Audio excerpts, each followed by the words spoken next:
Seven, six, five, four, three, two, one. You'll never have the sacred stone. Hello everybody, I'm your host Ashton, and welcome to The Sounds of Fear, the show where we break down the sounds that make your blood run cold. It's our job to figure out which songs bring the fear and which songs fall flat. Last time we talked about the dawn, and this time we're talking about the day. The final movie in the Romero trilogy, and an amazing way to end it, I might add. Without further ado, let's get into the music. The film starts and we see our main character Sarah sitting alone in an empty room. She looks to the other side and all she sees is a calendar on the wall. No door or anything else. As she approaches to inspect the calendar, dozens of zombie arms tear through the wall, awakening her from her dream. Sarah wakes up in a helicopter with three people: Miguel Salazar, a soldier, as well as Sarah's boyfriend, William McDermott, a radio operator, and John, the helicopter pilot. Flying over Fort Myers, Florida, the group uses their radio to try and contact any survivors that might be left. Unable to contact anyone, Sarah decides that they're going to touch down to see if they could find anyone on foot. I am absolutely obsessed with the set design of these city shots. I mean, they scratch an itch that I can't find in many movies. The shots of skeletons and the overall decay of the city clues us in that Day of the Dead takes place many years after the apocalypse started, long after the events of Dawn of the Dead.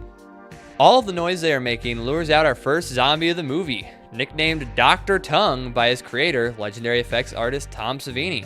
Savini is back from Dawn and does some of his best work of his career in Day of the Dead. Hundreds of zombies start filling the streets, showing that there really isn't anyone left.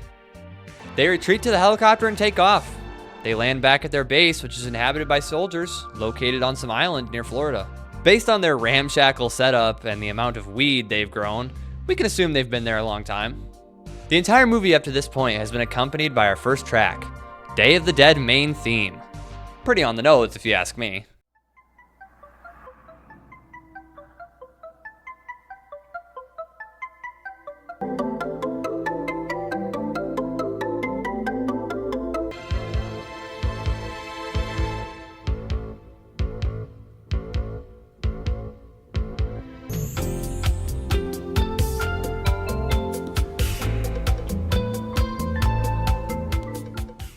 Sarah explains that they all have to get underground due to the zombies piling up on the fence surrounding them. But before she can, she notices Miguel cowering in the helicopter, collapsing under stress. She tries to help, but he gets mad and storms off. Sarah notices an extra grave in the graveyard, and a soldier tells them Major Cooper died, leaving them with a new leader. This scene is accompanied by our next track, Sarah Sees Graves. I think I see a pattern here.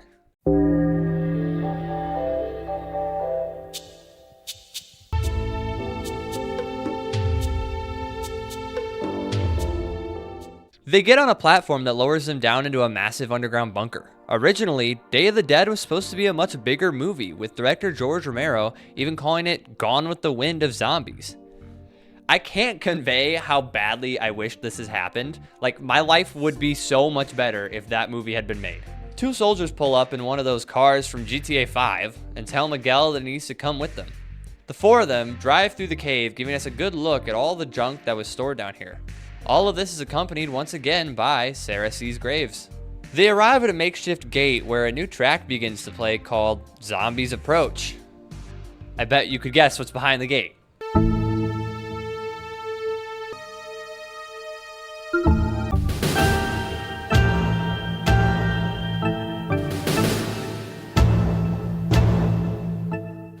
The group is luring zombies to this gate so they can capture them and use them as lab rats. This is also when we find out that these soldiers, Steele and Rickles, are total dickbags. Sarah is rightfully worried about Miguel, but all her worrying is making him feel self-conscious. You can't look bad in front of the boys. They use this airlock system to trap one zombie at a time in order to grab him by the neck, like that episode of The Walking Dead. What is that? What is that? Sarah was right to worry as Miguel immediately drops the pole, releasing the zombie where it almost kills Rickles. This scene has our next track being rightfully called, You Almost Killed Rickles.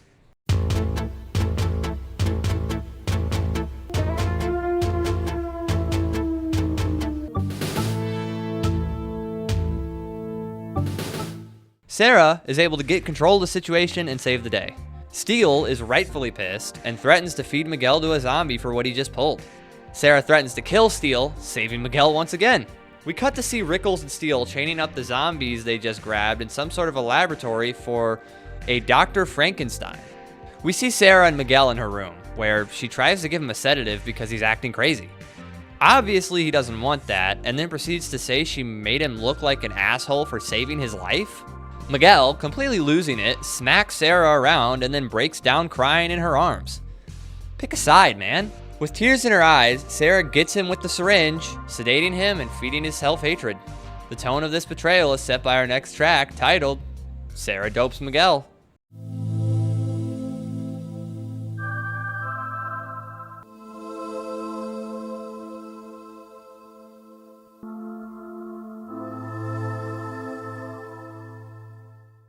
Our next scene shows a doctor named Ted speaking with the new head honcho of the soldiers, Captain Rhodes, who is unwilling to work with the science team whatsoever.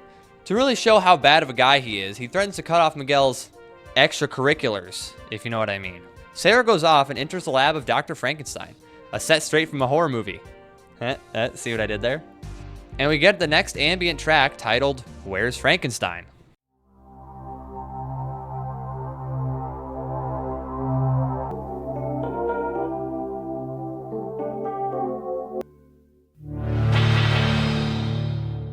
Frankenstein reeks the scent of a madman, showing off cut open bodies and exposed brains.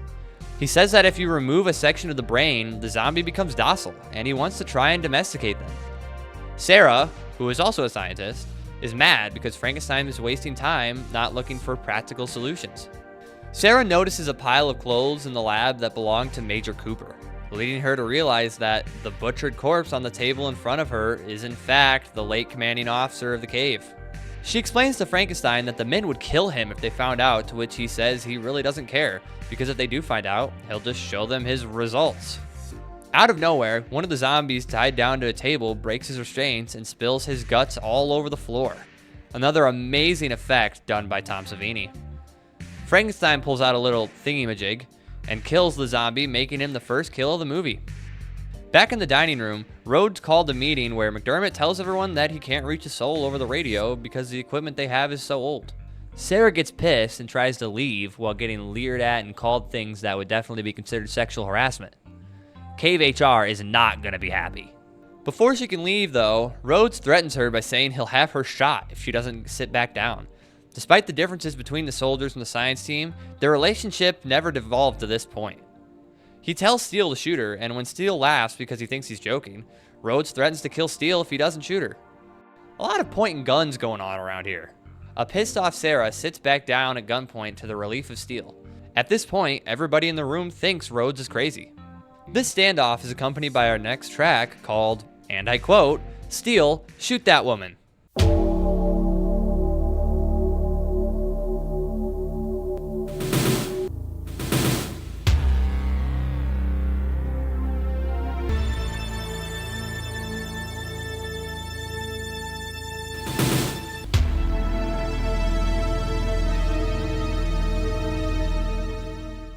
These names are really convenient on our end, but man are they uncreative. Frankenstein shows up covered in blood. Really not trying to sell your image here, huh? He then gives a chilling statistic that there are about 400,000 zombies for each person left in the world. Frankenstein and Rhodes don't get along whatsoever, and Rhodes breaks out with one of my favorite lines in horror. I'm running this monkey farm now, Frankenstein, and I want to know what the fuck you're doing with my time! Rhodes gives him the ultimatum that if he doesn't see some results soon, then he's going to kill all the test subjects they have down there, take his men, and get the hell out. Frankenstein basically tells them he's trying to domesticate the zombies, to which everyone thinks he's insane.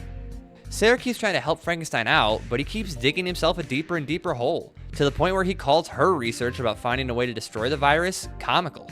Rhodes comes to the agreement to give them a little more time, but he needs to know exactly what's going on, and if anyone messes with him, they're dead. In the hallway, John has a talk with Sarah and tells her that she's one of the people that aren't indispensable to Rhodes, meaning he'd probably go through with killing her. Our next track, John Warns Sarah, plays in the background as he, well, warns her.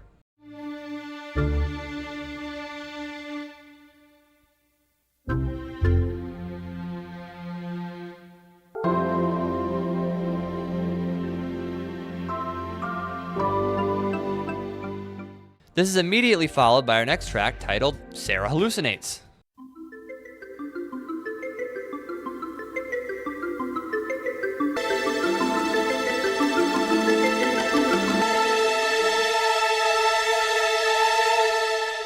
Sarah wakes up to see the real Miguel finally awake from the sedative she gave him. He's mad and tells her that he's done with her and leaves. Poor Sarah, all she wanted to do was help. After getting some water from the hallway, Sarah hears a lot of zombie noises coming from Frankenstein's lab. Upon going to investigate, she's almost tackled by the soldiers falling into the hallway during a wrestling match. Luckily, McDermott shows up and gets her out of there safely. He invites her to spend some time with him and John out at their own personal spot in the cave they call the Ritz. Their walk there has a beautiful backing track called Walk to the Ritz.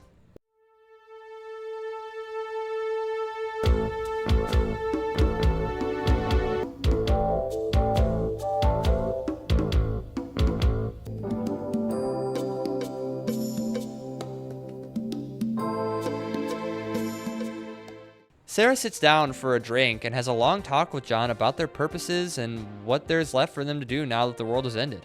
John gives a long exposition about how all the history of the United States should stay buried in the tomb where he and everyone else currently resides. Our next track with this scene is titled John Lectures, and then quickly followed by another one at the end of his speech titled What Hell is Like.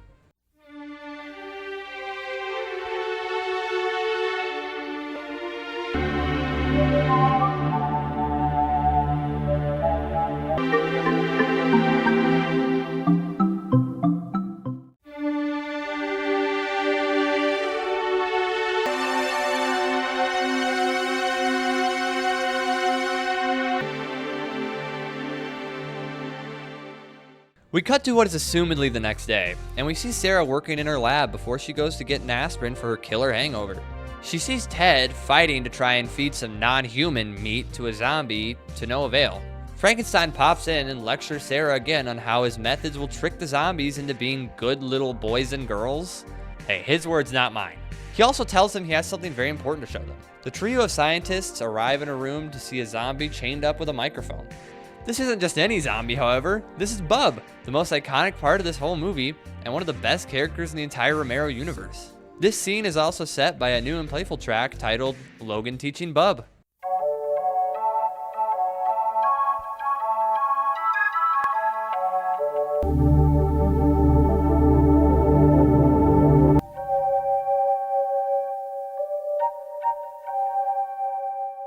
Frankenstein gives Bub some stuff to see if he has any memories left from when he was human, including a copy of Stephen King's Salem's Lot, a really good movie by the way.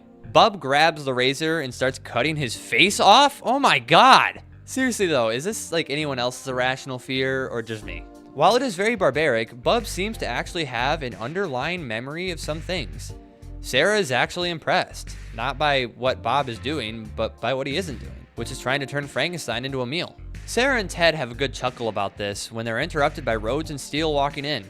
Frankenstein invites everyone in to watch Bub and see the advancements he's made, but Rhodes isn't impressed. Upon seeing Rhodes, Bub straightens up, giving him a proper salute. Rhodes refuses to salute back on principle, and this makes Bub visibly upset. Frankenstein has the great idea of giving him a gun to see what he'll do. Luckily, he takes the bullets out first because as soon as he gets the gun, Rhodes is enraged at what Frankenstein has been doing, telling him that he wants a way to kill zombies, not make them do tricks. We also get this look at Frankenstein that really shows a man who lost it at least a few months ago. We cut back to the makeshift zombie airlock to see them trying to get a couple more zombies. For some reason, they decide to let Miguel back on duty and wrangle one of the zombies, which, knowing Miguel, ends horribly. The zombie breaks out of Miguel's grasp and charges at one of the soldiers, biting him right on the throat. While he's getting eaten, he shoots off his gun randomly, accidentally killing another soldier. Sarah shoots the zombie off the dying soldier, only to turn around and see Miguel charge at the other zombie trying to kill it. This ends the same way everything does with Miguel, and oh, look at that, he got bit. But before Sarah can do anything, Miguel runs away, meaning there's an infected person now loose in the caves. Back at the wall, we see Miller, the soldier who was bit, begging Steele to shoot him so he doesn't become a zombie. Steele, looking mighty sad, does what his friend asks. I didn't want to interrupt the intensity of the scene, but the track playing over it was just as intense, titled Miller Dies.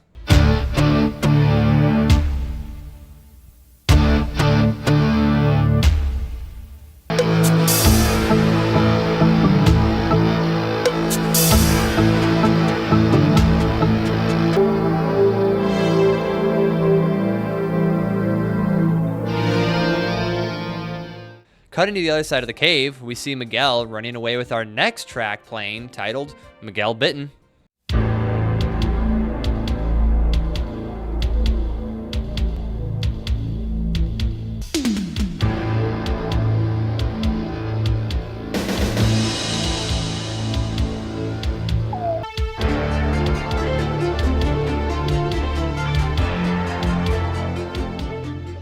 The soldiers show up wanting to kill Miguel because he was bit, but Sarah pleads with them, saying that she cut off his arm in time so he won't become infected.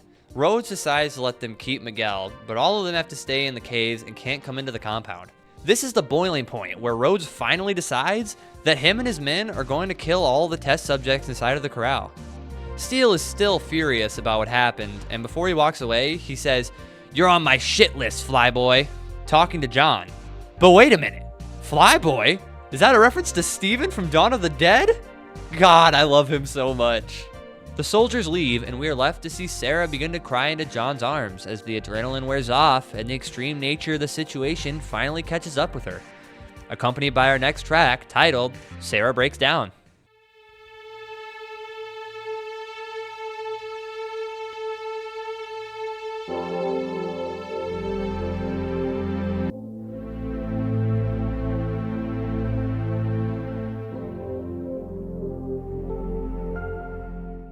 I love Romero for the fact that he's amazing at just making such likable characters.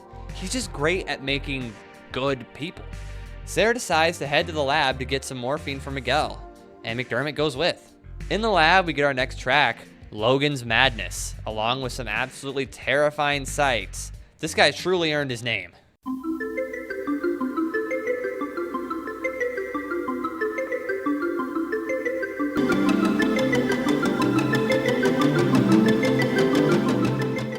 McDermott discovers the reanimated head of one of the soldiers who died just earlier that day. Both him and Sarah are disgusted and know that Frankenstein has officially lost his mind. While leaving, the two see Frankenstein and follow him to see what he's doing. Frankenstein puts a pair of headphones on Bub and plays some classical music, even teaching him how to use a tape recorder. Now it's time for Bub's reward, and as soon as he starts eating, Sarah and McDermott realize what it is. Frankenstein is feeding Bub those soldiers that had just died. Sadly for Frankenstein, Rhodes and his men show up right as this is happening. The next track starts playing, titled Those Are My Men.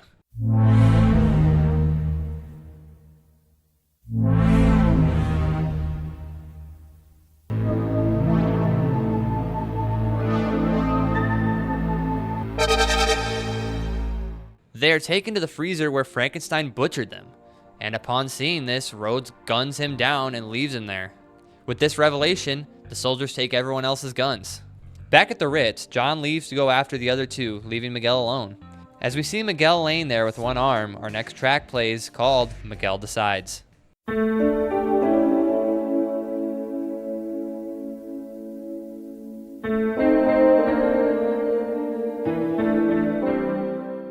John runs into everyone else as they're coming down the cave to get his guns.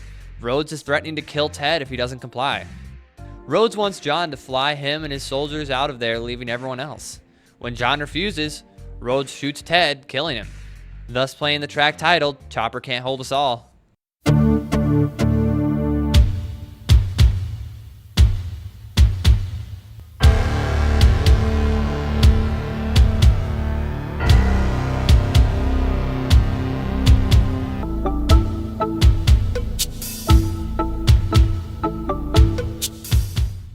Rhodes has his men grab Sarah and McDermott and throw them into the zombie corral. Sarah and McDermott decide to run for an old silo that sits on the other end of the cave, as it's their only escape. The soldiers beat up John until they hear the elevator working at the front entrance. They go to check it out, and we see Miguel taking the elevator to the surface on his own. We quickly cut back to Bub to see him undo his chains, meaning he's a free man. Or free zombie. Back inside the zombie caverns, Sarah finds a shovel and gets grabbed by a zombie coming out of a rock slide, along with the track, Fight to Survive.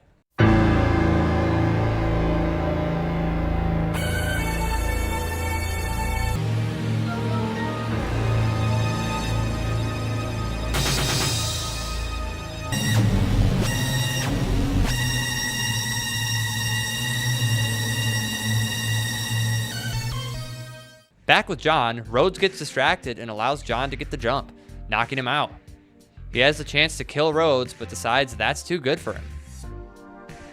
At the lift, Steele and Rickles have the next track with them titled Fix It. You can't fix it. As they realize Miguel broke the controls and they, who could have guessed, can't fix it.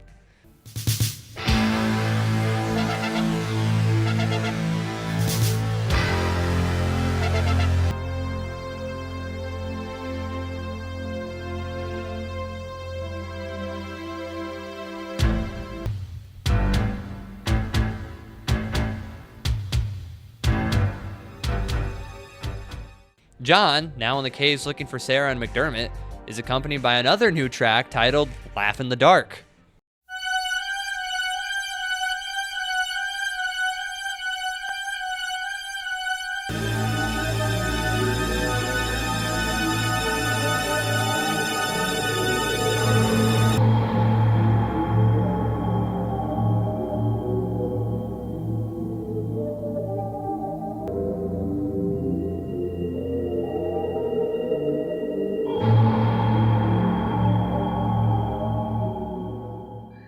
I love the lighting of this cave scene as it has the same harsh reds and blues as Dario Argento's classic Suspiria.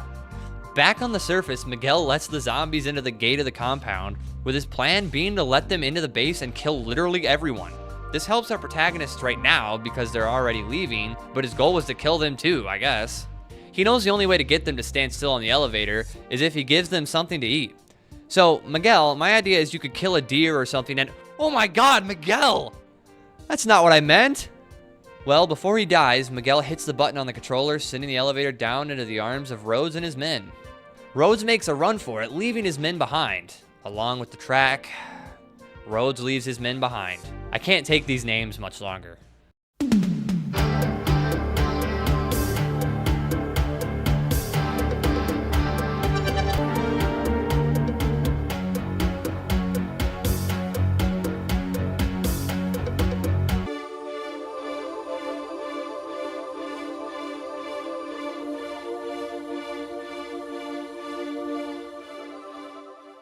Amid the chaos, Bub finds the freezer along with the body of his good friend Dr. Frankenstein.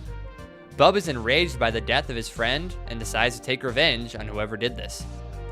Back out in the cave, Torres gets grabbed by the zombies and has an extremely brutal death, with this being one of the most extreme deaths Savini ever did in his career, using some awesome practical effects. Rickles loses it and does nothing but laugh as the zombies tear him apart, with another extremely brutal death. We cut back to Steele to see him trying to get into the facility, along with the track, The End of Steel. That's totally not a spoiler or anything.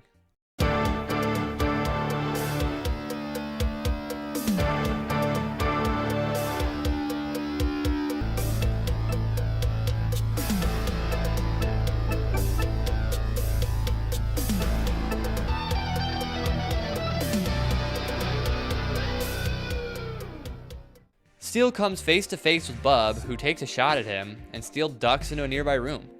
Right as Steele is about to get the drop on Bub, a group of zombies come into the room behind him, with one of them biting him into the neck. With no other options, Steele decides he'd rather not be eaten and takes himself out. We cut back to the deep caves where John meets up with Sarah and McDermott, giving them their guns right before they blow away a group of the undead. The track Heroes Escape plays as our group finds the silo and climbs out.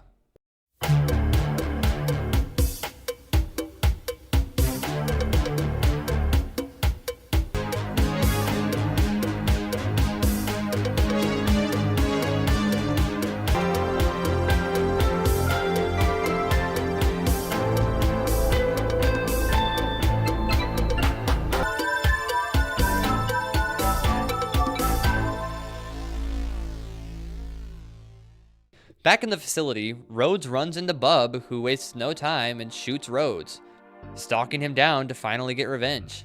This is overlapped with our second to last track titled Bub Stalks Rhodes.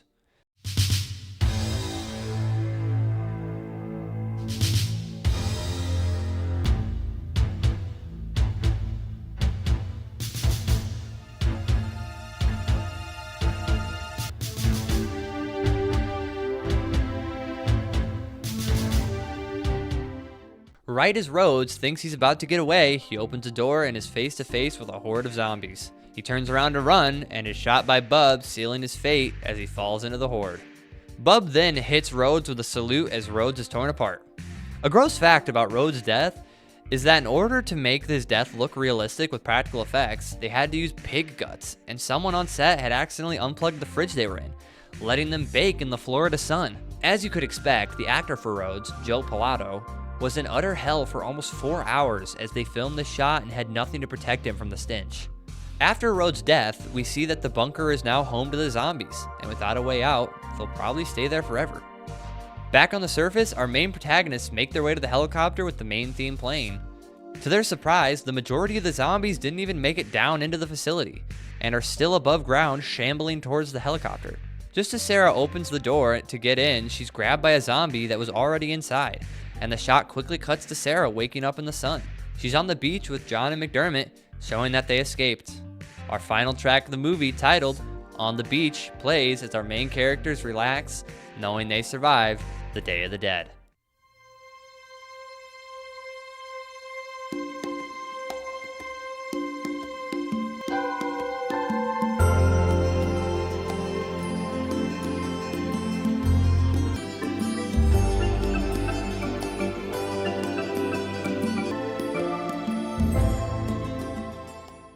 Guys, I have to say, this is another one of my all-time favorite movies. This is an amazing sequel to Dawn of the Dead and definitely cemented itself in horror history. But without further ado, let's get to the award ceremony. The award for the song with the most kills is a tie between The End of Steel and Hero's Escape. Steel on his own did as much as the main three did together at the end of the movie. Dude's kind of a badass. The award for song with least amount of kills would be a huge tie, but we are only counting the songs where people actually died.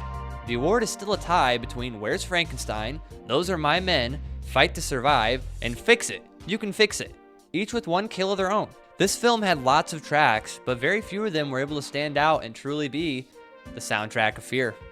Thank you all so much for watching. I've been your host, Ashton, and we'll see you next time.